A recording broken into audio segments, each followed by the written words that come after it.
پاکستان کے پاس 165 اور انڈیا کے پاس 160 ہیں، اسرائیل کے پاس 90 اور نارتھ کوریا کے پاس 20 نیوکلیئر وار ہیڈز ہیں۔ دنیا اس وقت انتہائی بڑے خطرے سے دوچار ہوتی ہوئی ہمیں نظر آ رہی ہے، جہاں پچھلے دنوں یہ بات بھی منظر عام پر آئی ابھی 1-2 دن پہلے کہ چین نے اس وقت اپنے جو جہاز ہیں وہ بھیجے ہیں، کیونکہ چین کا یہ ماننا ہے کہ تائیوان کا مسئلہ اس کے لیے بہت امپورٹنٹ ہے۔ تمام کے تمام ماہرین اس وقت یہ کہہ رہے ہیں کہ تائیوان آئندہ آنے والے دنوں میں ایسٹ ایشیا کا یوکرین ثابت ہو سکتا ہے۔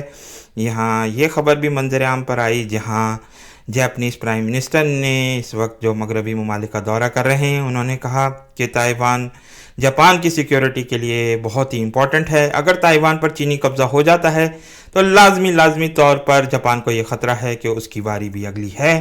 جیسا کہ اس وقت یوکرین میں جو جاری جنگ ہے اس میں بہت سارے خاص طور پر جو بالٹک کے کنٹریز ہیں، جن میں فن لینڈ، سویڈن، ناروے اور یہ دیگر ممالک شامل ہیں، وہ اس بات کا صریحاً اظہار کر رہے ہیں کہ آئندہ آنے والے دنوں میں ان پر بھی حملہ ہو سکتا ہے اور یہ جنگ یہاں تک بھی پھیل سکتی ہے۔ انتہائی کشیدہ حالات پوری دنیا میں، اکنامک کولیپس کے بھی آثار نظر آ رہے ہیں۔ انشاءاللہ ہم اس پر بھی آپ کو ویڈیو بنا کر دیں گے، جس میں دنیا میں بڑھتی ہوئی مہنگائی اور خاص طور پر جو چھوٹے ممالک ہیں ان کی تباہ ہوتی ہوئی معیشتوں کے متعلق ایک جائزہ پیش کیا جائے گا۔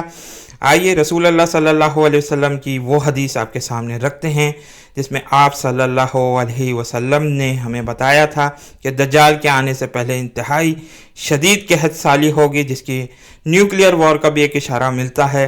اس پر ہم بات کرتے ہیں، وہ شیئر کریں گے آپ کے ساتھ۔ مشکات شریف والیوم 3 کو کھولیں گے اور پھر بتائیں گے کہ ان تمام باتوں میں ہمارے لیے کیا رہنمائی رسول اللہ صلی اللہ علیہ وسلم نے فرمائی ہے۔ مسند احمد اور سنن ابو داؤد میں بھی اس حدیث کو پڑھ سکتے ہیں۔ مشکات شریف میں اس کا نمبر ہے 5255۔ حضرت اسماء بنت یزید کہتی ہیں کہ رسول اللہ صلی اللہ علیہ وسلم میرے گھر میں تشریف فرما تھے۔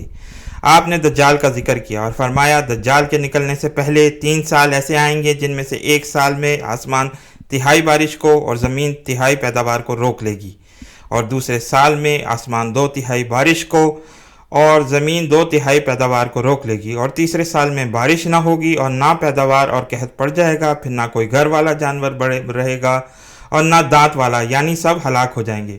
ایک طویل حدیث ہے، اس میں صرف وہی ہم نے آپ کو حصہ سنایا ہے جو اس وقت زیادہ ریلیونٹ نظر آتا ہے۔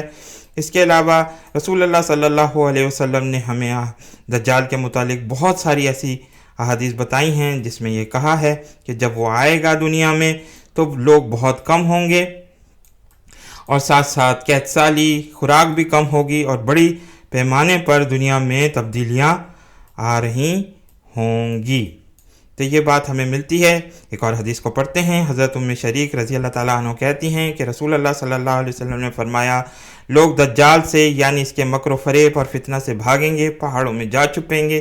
ام شریک کہتی ہیں یہ سن کر میں نے پوچھا یا رسول اللہ عرب ان ایام میں کہاں ہوں گے؟ آپ نے فرمایا کہ عرب زمانے میں بہت کم ہوں گے، یعنی دجال جب ہوگا تو لازمی طور پر دنیا میں عرب جو ہیں بڑے پیمانے پر ہلاک ہو چکے ہوں گے، ان کی تباہی آ چکی ہوگی، نیوکلیئر وار کی وجہ سے لوگ مر چکے ہوں گے، اور جن میں عرب بھی بڑے پیمانے پر شامل ہوں گے۔ اس وقت جو مڈل ایسٹ کی صورتحال ہمیں نظر آ رہی ہے اس میں یہ صاف نظر آ رہا ہے کہ آئندہ آنے والی جو لڑائیاں ہیں اس میں نیوکلیائی ہتھیار استعمال ہونے کا بہت زیادہ خدشہ موجود ہے۔ اس کے علاوہ رسول اللہ صلی اللہ علیہ وسلم کی ایک اور حدیث میں جو بہت ہی مشہور اور معروف حدیث ہے، صحیح مسلم کی احادیث میں بھی یہ شامل ہے۔ اس میں آپ کا ابن سیاد سے ایک مکالمہ ہمیں ملتا ہے جس میں رسول اللہ صلی اللہ علیہ وسلم نے اس کے متعلق ایک نشانی سوچی تھی جس میں دخان کا ذکر ہے۔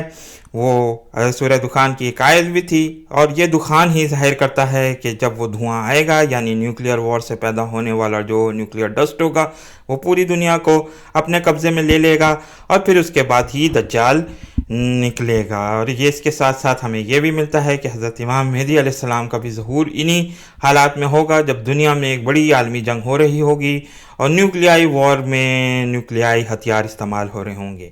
اللہ تعالیٰ سے بہت بہت دعا ہے کہ اللہ تعالیٰ ان تمام فتائن کے دور میں خاص طور پر نیوکلیائی ہتھیاروں کے استعمال کے بعد مسلمانوں کو حفظ و امان میں رکھے اور ساتھ ساتھ اپنے ایمان کی حفاظت کرنے کی بھی توفیق عطا فرمائے. آمین ثم آمین.